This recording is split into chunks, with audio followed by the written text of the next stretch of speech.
Olá, meu nome é Franciene Assunção, eu sou fonoaudióloga, mestre em neurociências e membro do Laboratório de Neurodinâmica da Visão. Hoje eu vou apresentar para vocês uma parte da minha dissertação de mestrado, que é desenvolvimento da supressão espacial na percepção do movimento visual e sua relação com o coeficiente intelectual. A percepção visual, a percepção de um estímulo específico, ela se dá relacionada ao seu entorno, a seu fundo. Então, para a gente processar, entender um estímulo, determinado estímulo, a gente vai estabelecer uma relação dele com o fundo. Então, esse estímulo central, circular, ele é percebido de uma forma específica quando apresentado num fundo cinza. Quando eu apresento o mesmo estímulo em um fundo diferente, com barras na mesma direção em que esse estímulo inicial foi apresentado, nós temos uma nova percepção desse estímulo. Apesar de ser o mesmo estímulo, a gente processa ele, identifica ele de uma forma diferente. A mesma forma, aliás, de forma similar, mas até mais gritante, quando nós apresentamos esse estímulo no fundo com as mesmas barras, mas apenas com uma orientação diferente à sua original, ele salta aos olhos, ele se torna mais evidente. Nas três imagens, nós temos o mesmo círculo com o mesmo contraste, mas nós temos percepções diferentes da imagem a partir do fundo em que ela é apresentada. Essa percepção visual é a base para o antagonismo centro-contorno, que se inicia na retina e vai até a área visual V1. Esse antagonismo é a forma como as células ganglionares se ativam no campo receptivo quando ele é estimulado de forma específica, de forma individual, e se modifica e é suprimida a partir da estimulação do seu entorno. Então, a partir do estímulo no campo receptivo clássico, segundo Kandel, existe uma excitação das células e essa excitação da célula ganglionar é suprimida quando esse mesmo estímulo atinge seu entorno, dando a relação on-off das células ganglionares. Essa relação se inicia na retina e segue até V1, passando pelo núcleo geniculado lateral, e ele faz uma filtragem e um processamento e integração das informações oriundas dessas células ganglionares da retina. Mantendo a característica retinotópica das células ganglionares até V1, essa reorganização realizada pelo núcleo geniculado lateral vai manter a resposta excitatória quando o estímulo atinge quando o estímulo é percebido, é processado pelas células ganglionares do campo receptivo, e a supressão dessa excitação quando esse estímulo é percebido pelas células do entorno, pelas células do campo receptivo extraclássico. Essa base neurofisiológica que deu origem à pesquisa realizada por Tadin, publicada na Nature em 2003, e esse é o trabalho que deu corpus, que foi o mote para a minha dissertação de mestrado. Nessa pesquisa de Tadin, ele apresenta uma tarefa psicofísica de escolha forçada, em que os indivíduos tinham que determinar se essas barras se movimentavam para a direita ou para a esquerda, variando em contraste e tamanho.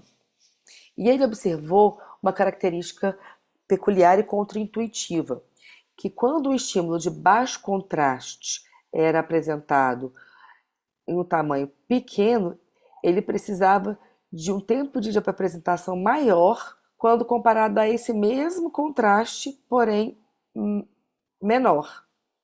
Ou seja, quanto maior a imagem, mais rápida e menor o contraste, o tempo de apresentação necessário era menor quando comparado a menor contraste e menor tamanho. Em contrapartida, quando a gente tem maior contraste e maior tamanho, era necessário um tempo de apresentação maior para que o indivíduo definisse a direção do movimento.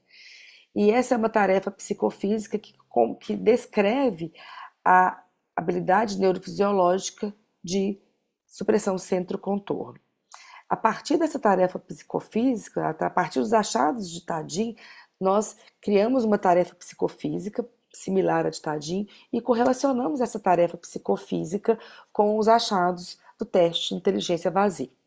Então, a nossa pesquisa consiste em aplicar esse paradigma psicofísico similar ao de Tadim, baseado no de Tadim, em crianças e em adultos, e aplicar o vazio em crianças e adultos e comparar os achados, buscando alguma correlação, realizando alguma análise. O nosso grupo era composto por 133 indivíduos, sendo eles 79 do grupo juvenil, com idade média de 10 anos, e 54 do grupo adulto, com idade média de 22 anos. Esses indivíduos realizavam o teste psicofísico, né, o teste de supressão centro-contorno,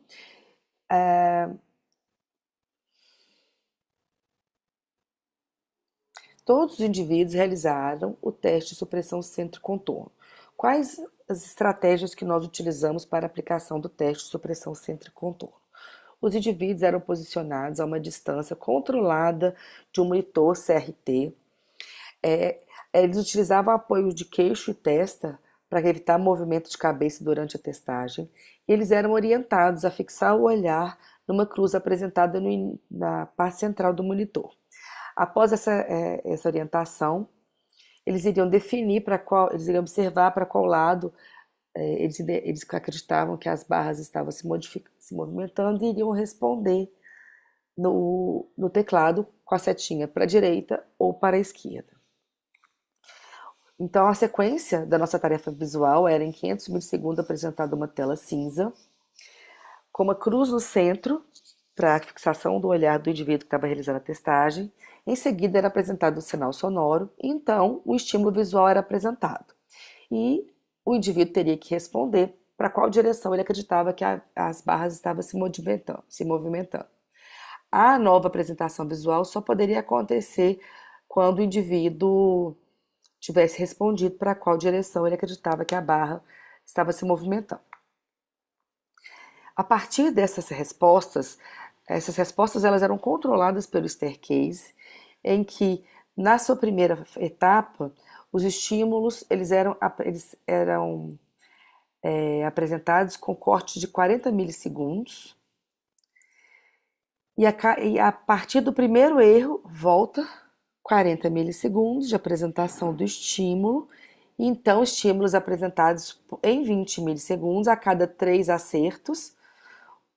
Esse novo estímulo caía em mais 20 milissegundos.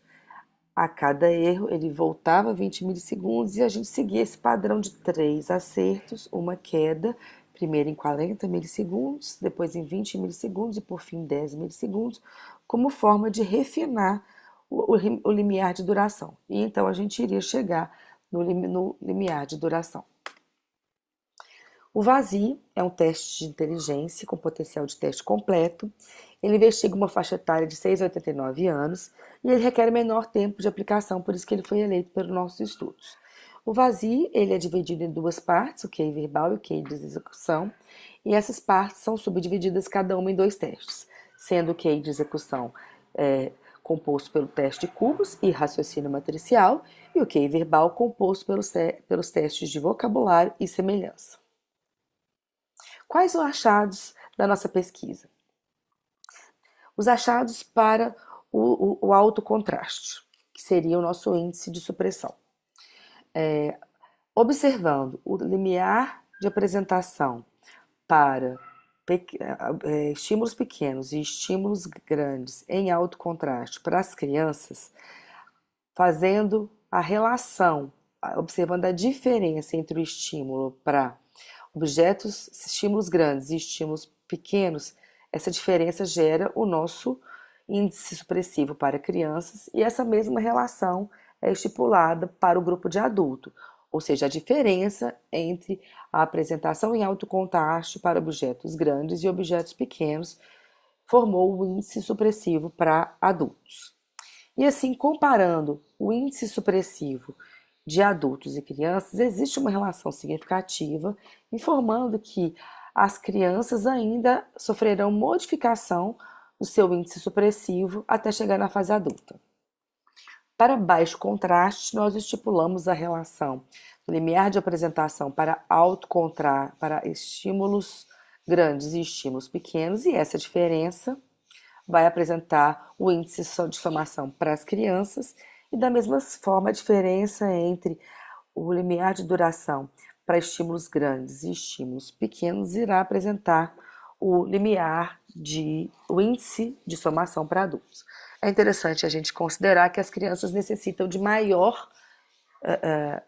mais estímulos para processar a informação quando comparado a adultos, ou seja, ela precisa de mais informações. O índice de somação das crianças é maior quando comparado a adultos. Com isso, nós correlacionamos os nossos achados no teste psicofísico com os achados no QI verbal. Então, no quadro C, a gente tem o QI total correlacionado com o índice supressivo e não observamos uma relação significativa.